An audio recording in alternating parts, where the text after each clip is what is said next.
Hello. So this is how you will update the firmware of MB20BL.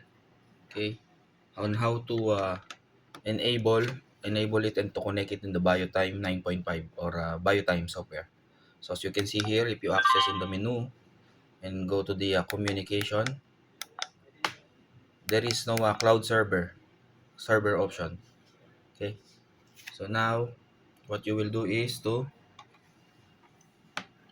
uh, extract the folder that we will give it to you based on the serial number of the device. So this is the one. So now there's a pala to serial number here based on the devices that we need to software upgrade. So right now I will going to check what is the software, compare it. So the serial number of this device is 0898. So I will get the 0898 here, this one. Okay, I will access this one and then I will copy and post it on the root folder. This is the root folder of the F USB flash drive F. So after this one, I will disconnect it. I will eject the flash drive.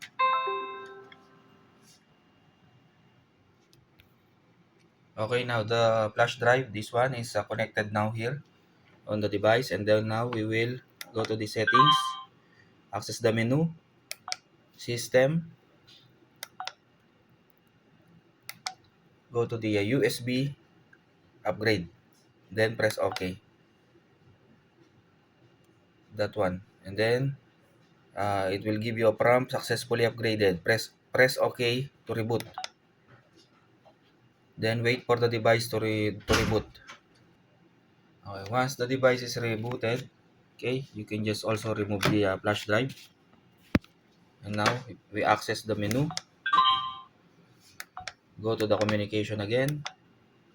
As you can see, there is a cloud server settings option now for the update. Thank you.